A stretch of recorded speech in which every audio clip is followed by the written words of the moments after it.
materi kita selanjutnya adalah apa itu enzim dan bagaimana cara kerjanya.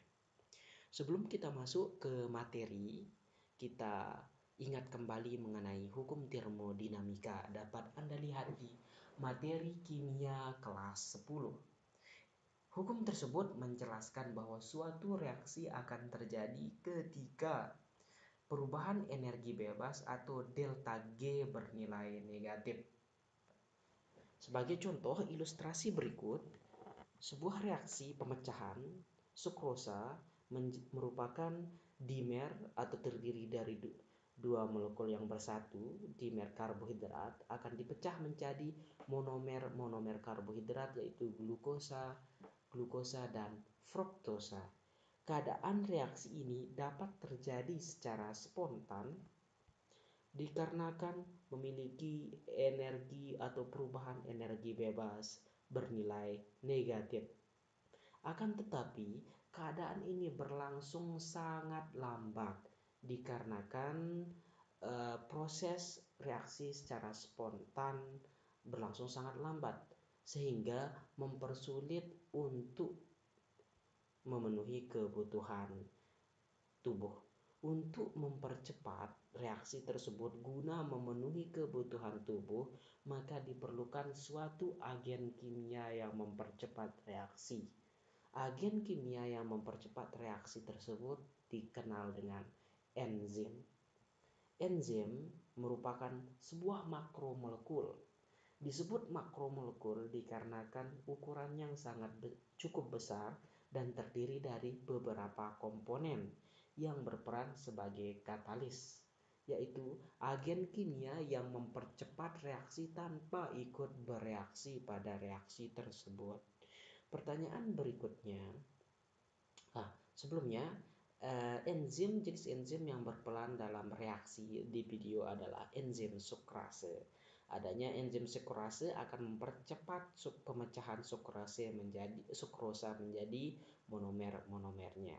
Pertanyaan berikutnya, bagaimanakah bentuk atau struktur enzim tersebut dan bagaimana enzim mempercepat suatu reaksi?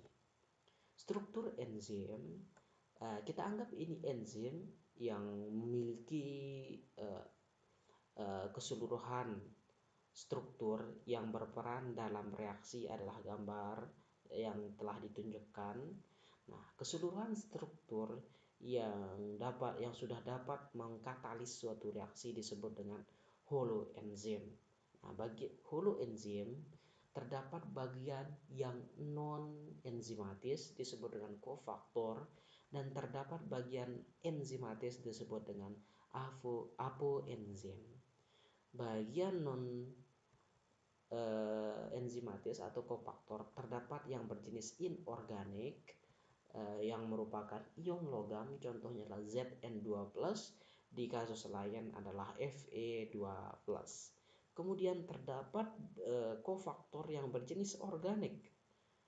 Ada bagian organik yang terikat secara kuat atau ia hampir permanen atau ia tidak terlepas dengan enzim setelah reaksi terjadi.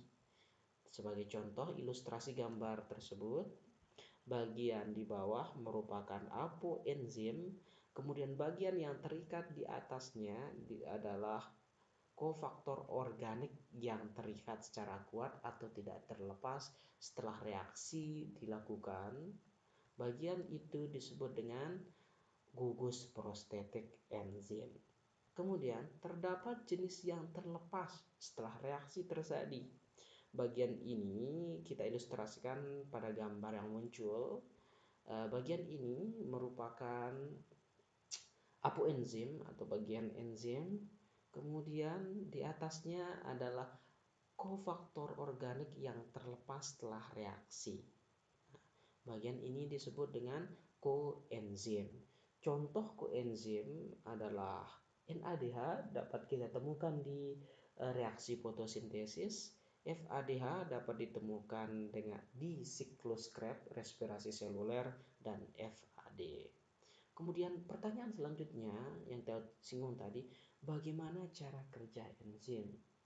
Suatu reaksi akan terjadi ketika energi barrier telah terpenuhi atau aktivasi energi barrier. Kita lihat ilustrasi di samping. Terdapat absis dari bawah ke atas merupakan absis energi bebas, di mana absis ini menunjukkan semakin tinggi energi bebas, maka semakin tidak stabil keadaan suatu molekul. Sebaliknya, semakin rendah energi bebas suatu molekul, maka semakin stabil suatu molekul. Kemudian, absis ke samping merupakan progres dari reaksi tersebut.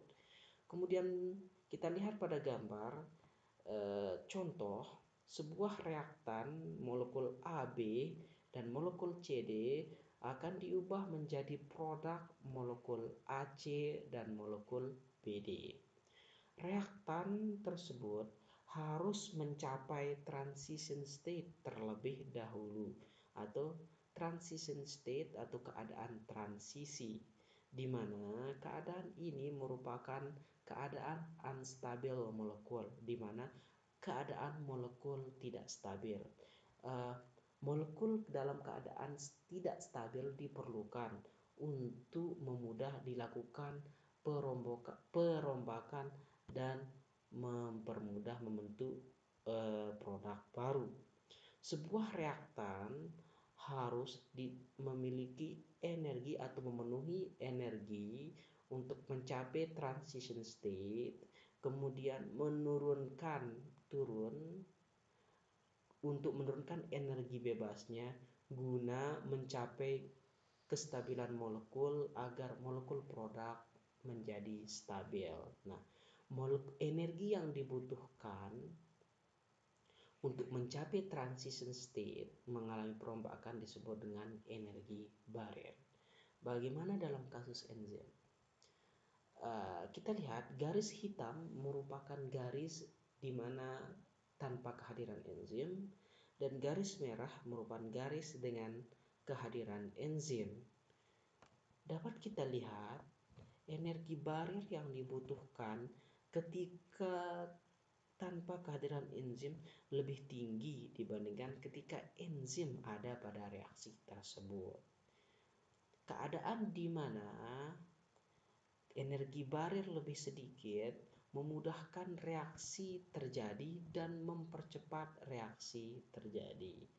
Sehingga kesimpulannya dapat kita ambil adalah kehadiran enzim akan membuat energi barrier yang dibutuhkan untuk reaksi lebih sedikit. Energi barrier yang lebih sedikit membuat reaksi lebih mudah terjadi dan reaksi lebih cepat terjadi. Pertanyaan berikutnya, bagaimanakah cara enzim menurunkan energi barrier pada reaksi? Kita lihat ilustrasi berikut. Kita ibaratkan gambar berikut adalah suatu enzim, kemudian dua molekul yang tampak adalah suatu substrat. Enzim akan mengikat suatu substrat. Nah, keadaan enzim mengikat substrat ini pertama akan membuat substrat memiliki template atau tempat atau cetakan oleh enzim, sehingga substrat lebih mudah berinteraksi untuk melakukan reaksi. Kedua, keadaan ini akan membuat active site enzim. Active site ini merupakan active site atau sisi yang mengikat substrat akan berinteraksi dengan ikatan-ikatan molekul pada substrat, sehingga substrat akan menjadi lebih mudah tidak stabil atau mencapai transition state. Kemudian, keadaan enzim yang mengikat substrat memberikan microenvironment yang cocok untuk substrat melakukan reaksi. Dengan kata lain, substrat yang berada dalam enzim memiliki lingkungan mikro yang cocok untuk substrat melakukan reaksi, sehingga substrat akan berubah menjadi produk Setelah menjadi produk, ia akan lepas dari enzim dan enzim akan melakukan tugasnya untuk mengkatalis substrat yang lain. Singkatnya, substrat dengan adanya enzim akan mempercepat perubahannya menjadi produk.